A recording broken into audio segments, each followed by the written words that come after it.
Ya, ini pertanyaan menarik karena memang saya merasa bekerja di Transjakarta itu salah satu hal yang jadi dorongan utama adalah berkontribusi langsung ke masyarakat ya.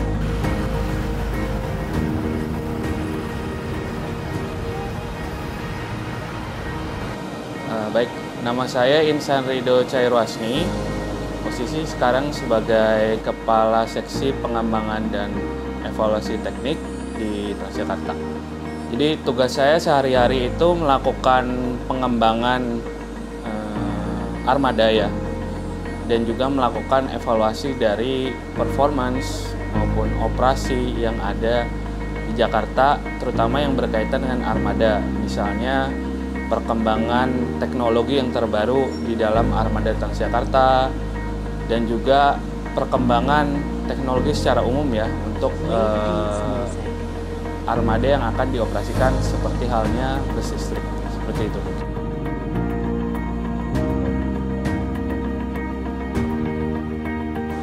Ya, ini pertanyaan menarik karena memang saya merasa bekerja di Transjakarta itu salah satu hal yang jadi dorongan utama adalah berkontribusi langsung ke masyarakat ya.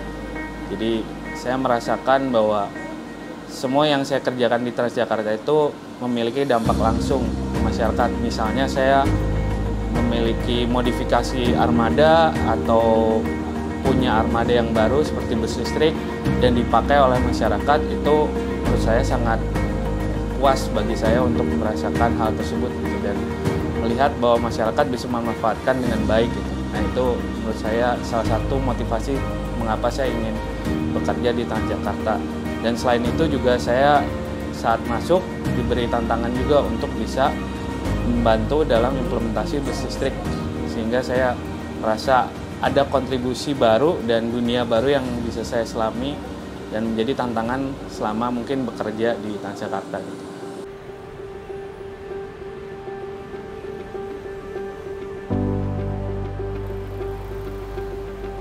Mungkin secara umum bisa dilihat ya. Cuma yang perlu kita garis bawahi bersama adalah bus listrik ini unik.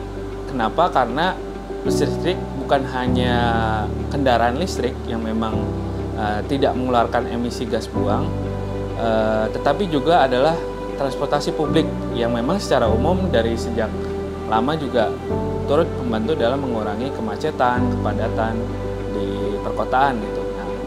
Dua hal tadi sebagai transportasi publik maupun sebagai kendaraan listrik, nah ini harus menjadi keunggulan utama ya, yang harus dipahami juga bagi banyak orang, terutama mungkin masyarakat yang menggunakan, bahwa saat mereka menggunakan bus listrik itu mereka bisa mengurangi emisi, mereka bisa membantu mengurangi kemacetan, dan ditambah lagi mungkin keunggulan lain dari bus listrik seperti minimnya emisi suara yang mungkin kadang orang tidak bisa pahami sebelum bisa merasakan ya. Di bus listrik baru biasanya pelanggan datang ke bus listrik baru merasa, oh kok nggak ada suaranya gitu. Nah itu sebagai keunggulan tambahan. Dan selain itu juga dari sisi operasional ternyata kalau dilihat secara jangka panjang ternyata lebih murah gitu. Nah ini yang mungkin menjadi peluang bagi Transjakarta untuk bisa mengimplementasikan bus listrik secara lebih masif ya ke depan.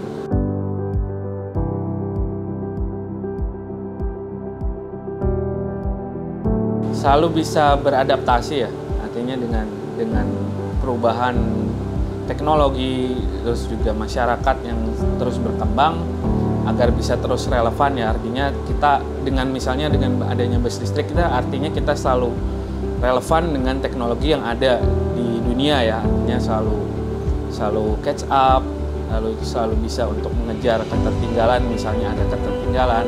Tapi harapannya saya berharap Transjakarta bisa selalu beradaptasi dan selalu bisa mengimplementasikan tadi poin-poin bisa ya, bahagia, inovatif, semangat dan amanah yang memang menjadi core penting. Dan juga secara umum sih untuk transportasi publik harapannya untuk bisa mengajak lebih banyak masyarakat ya masuk ke dalam. Tidak harus secara langsung mengajak ayo kita naik transportasi publik, tapi dengan menyediakan banyak fasilitas dan juga hal-hal yang memang menarik gitu untuk mereka tanpa kita harus membicarakannya ya. Jadi oh ini ada bus listrik loh gitu. Jadi mereka sendiri yang akan merasakan dan mencoba sendiri bagaimana nyamannya naik transportasi publik di Jakarta maupun di Indonesia secara umum.